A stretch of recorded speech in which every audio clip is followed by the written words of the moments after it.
Visit ভিসার file ready করা, visit ভিসার কাজ করা, এটা আমরা বাংলাদেশে করছি। আমাদের অফিসটা যমুনা ফিউচার পার্কের পাশে, যেখানে ফিঙ্গার দিতে আসবে আপনার ফ্যামিলির সদস্য, তার পাশাপাশি আমাদের অফিস, খুব কাছাকাছি। এবং আমরা ফিঙ্গারের দিন সরাসরি ফিঙ্গার অফিসের সামনে আমাদের লোক ফাইলপত্র নিয়ে যাবে, আপনার ফ্যামিলির হাতে বুঝাইয়া দিবে এবং কোথায় কিভাবে ফিঙ্গার দিতে হবে সম্পূর্ণ আমাদের লোক এখানে দাঁড়ায় থেকে দেখায় দিবে। আসসালামু আলাইকুম ওয়া রাহমাতুল্লাহি ওয়া বারাকাতুহু। সমস্ত প্রশংসা মহান রব্বুল আলামিনের, যিনি আমাদেরকে সৃষ্টি করেছেন। দেশ বা দেশের বাইরে থেকে যারাই আমার ভিডিও দেখছেন সকলকে আন্তরিক শুভেচ্ছা অভিনন্দন। প্রিয় সৌদি প্রবাসী ভাইরা, আপনারা একটি বিষয়ে এখনো পর্যন্ত ভুল করেন। এখনো পর্যন্ত অনেকেই ভিসার আবেদন করতে গিয়ে ভুল করেন। আমি এই ভিসার আবেদনের বিষয় নিয়ে আমার অনেক ভিডিও আছে, আপডেট ভিডিও আছে। যখন যেই পরিবর্তন আসে সেই পরিবর্তন নিয়ে আমরা সঠিক পরামর্শ আপনাদেরকে দিয়ে থাকি। এই ভিসার আবেদনটা এখনো পর্যন্ত আমরা আপনাদেরকে সচেতন বা শিখাইতে পারি নাই। এখনো পর্যন্ত অনেকেই আমার কাছে গতকালকেও আসছে, বাবার নাম সহ দাদার নাম সহ ভিসার আবেদন করছেন। আমার এই আবেদন করার যেই প্রক্রিয়াটা বা সিস্টেমটার যে ভিডিওগুলি, এই ভিডিওগুলি একটু বেশি বেশি শেয়ার করেন ভাই। আপনি দেখছেন, আপনি শিখছেন, আর একজনের জন্য দেখে বুঝতে পারে, এটার জন্য আপনাকে আল্লাহ সওয়াব দিবে। আপনি এই ভিডিওটি এই ধরনের ভিডিওগুলি শেয়ার করতে বলে আমি সবসময় বেশি বেশি। কারণ যখন একটা লোক আবেদন ভুল করে ওই প্রথমটা ভুল হওয়ার পরে যখন দ্বিতীয়বার আবার আবেদন করতে যায়, তখন কিন্তু অনেকের ভিসা হয় না বা রিজেক্ট করে দেয় বা লেট হয়। এই যে একটা হয়রানির মুখে পড়ে, এটার জন্য তার স্বপ্নটাই নষ্ট হয়ে যায়। আমার ফ্যামিলিকেই সে নিতে চায় না বা একটা টেনশনের মধ্যে পড়ে যায়। যেন টেনশনে না পড়ে সেই জন্যই আমি সবসময় আপডেট তথ্যগুলি আপনাদেরকে দিয়ে থাকি। এখানে একটা বিষয় হলো যে আপনাকে আবেদন যদি একটি নাম হয়, একটা নামের অংশ, যেমন শুধু আব্দুল্লাহ বা শুধু মোহাম্মদুল্লাহ, বা একটা নামের অংশ, নামের দুইটা অংশ থাকে পাসপোর্টের মধ্যে, একটা হলো গিভেন নেম, একটা হলো সার নেম। আমাদের বাংলাদেশের পাসপোর্টের সিস্টেমে গিভেন নেম, সার নেম। গিভেন নেমটা হলো নামের প্রথম অংশ, সার নেমটা হলো নামের শেষের অংশ। এই দুইটা নামের অংশ আমাদের বাংলাদেশের পাসপোর্টে থাকে। অনেকে একটা অংশ দিয়ে পাসপোর্ট করে, অনেকে দুইটা অংশই থাকে পাসপোর্টের মধ্যে। মানে একটা মানুষের দুইটা নামের অংশ থাকে, অনেকের একটা থাকে। তো এখানে কিন্তু দুইটি সিস্টেম। নামের অংশ যদি দুইটা হয়, যেমন মোহাম্মদ আব্দুল্লাহ, দুইটা মোহাম্মদ একটা, আব্দুল্লাহ একটা, যদি দুইটা হয় তাহলে এই দুইটা নাম দিয়েই আপনি ভিসা সম্পূর্ণ করতে পারবেন আবেদন। বাবার নাম কিন্তু যোগ করা যাবে না এই ক্ষেত্রে। মোহাম্মদ দেবেন নামের প্রথম অংশ প্রথম ঘরের মধ্যে, আর আব্দুল্লাহ দিবেন নামের লাস্টের ঘরের মধ্যে।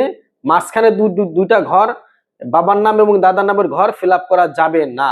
এটা কিন্তু দেওয়া যাবে না যদি নামের দুইটা অংশ হয়।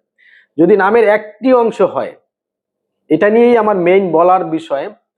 নামের একটি অংশ যদি হয়, ধরেন শুধু আব্দুল্লাহ নামের অংশ, সেটা সার নেমে থাক বা গিভেন নেমে থাক, যেখানেই থাক, নামের একটি অংশ যদি থাকে তাহলে আপনি কিভাবে আবেদন করবেন। নামের একটি অংশ থাকলে আপনি প্রথমত নামের ফার্স্ট যেই ঘরটা, মানে আবেদন করার সময় যে ফার্স্ট ঘরটা থাকে, সে ফার্স্ট ঘরের মধ্যে আব্দুল্লাহ দিয়ে দিবেন। এই আব্দুল্লাহর সাথে আর কিছুই যোগ করবেন না, শুধু একা আব্দুল্লাহ থাকবে ফার্স্ট ঘরের মধ্যে। এবং বাবার নাম যদি লম্বা হয়, অনেক সময় এমডি, কেফায়াতুল্লাহ, ফকির, এই মানে নামটা না, বাবার নামে 2, 3, 4টা অংশ থাকে, অনেকের বাবার নামটা লম্বা থাকে। সেক্ষেত্রে পুরো নামটা লাস্ট যে ঘরের মধ্যে দেওয়ার নিয়ম, লাস্ট ঘরের মধ্যে ফ্যামিলি নেমের মধ্যে ধরে না পুরো নামটা। তখন করবেন কি, তখন বাবার নামের যে ঘরটা আছে, আবেদন করার সময় যে 4টা ঘর থাকে, 4টা ঘরের মধ্যে বাবার নাম লেখার একটা ঘর আছে, তখন বাবার নামের ঘরের মধ্যে এমডি দিবেন বা বাবার নামের এক অংশ দিয়ে দিবেন। এরপরে বাকিটা লাস্ট নেমের ঘরে দিয়ে দিবেন। এরপরে যদি আবার লাস্ট নেমের ঘরে পুরো নামটা না ধরে, তার বাবার নামের আর এক অংশ দাদার নামের ঘরে দিয়ে দিবেন। বাবার নামের আরেক অংশ দাদার নামের ঘরে দিয়ে দিবেন। মানে অ্যাপ্লিক্যান্টের নামের সাথে আর কোনো অংশ যোগ করা যাবে না। এটা কিন্তু বর্তমানে নতুন তথ্য তাহসিল সেন্টারের। মানে ধরেন ওই আব্দুল্লাহর সাথে এমডি দিয়ে দিলেন, স্পেস দিয়ে ওই একই ঘরের মধ্যে, সেটা হবে না। এটার জন্য কিন্তু কিছুদিন আগে পাসপোর্ট রিটার্ন করছে। অর্থাৎ অ্যাপ্লিক্যান্ট যে যাবে, তার নামের সাথে অন্য কারো নাম যোগ করা যাবে না। যদি তার নাম একটা হয়, বাবার নাম লাস্টের দিক দিয়ে ভাগ করে 3টা ঘরের মধ্যে দিয়ে দিবেন। এইটা হলো নামের একটি অংশ যদি থাকে, তাহলে এইভাবে আবেদনটি আপনাকে করতে হবে। আশা করছি বিষয়টি বুঝতে পেরেছেন। না বুঝলে আমাদেরকে নক করবেন সরাসরি। আমরাও সৌদি আরবে আবেদন সঠিকভাবে করে দেই, এবং কিভাবে আবেদন করতে হবে, কিভাবে ভিসার মেয়াদ বাড়াইতে হবে, সম্পূর্ণ কাজ কিন্তু আমরা সৌদি আরব থেকেও এই কাজগুলি করে দিই। এই কাজগুলি সৌদি আরব থেকে হয়ে থাকে। আরেকটি বিষয় হলো যে বাংলাদেশে আমরা এই ভিজিট ভিসার ফাইল রেডি করা, ভিজিট ভিসার কাজ করা, এটা আমরা বাংলাদেশে করছি। আমাদের অফিসটা যমুনা ফিউচার পার্কের পাশে, যেখানে ফিঙ্গার দিতে আসবে আপনার ফ্যামিলির সদস্য, তার পাশাপাশি আমাদের অফিস, খুব কাছাকাছি। এবং আমরা ফিঙ্গারের দিন সরাসরি ফিঙ্গার অফিসের সামনে আমাদের লোক ফাইলপত্র নিয়ে যাবে, আপনার ফ্যামিলির হাতে বুঝাই দিবে, এবং কোথায় কিভাবে ফিঙ্গার দিতে হবে সম্পূর্ণ আমাদের লোক এখানে দাঁড়ায় থেকে দেখায় দিবে। এবং আমরা ইনশাল্লাহ এই আপডেট তথ্যগুলি রেখে আপনাদেরকে সমস্ত ডকুমেন্টস কাগজপত্রগুলি রেডি করে দেব। এবং এই আপডেট তথ্য, নতুন তথ্য না রাখার কারণে কিন্তু অনেকের ফাইল বিভিন্ন ভুলের কারণে ফেরত আসে, আমরা দেখি প্রতিদিন। ইনশাল্লাহ আমাদের ভুলের কারণে, আপডেট তথ্যের অভাবে আমাদের কোনো ফাইল ইনশাল্লাহ রিটার্ন আসবে না।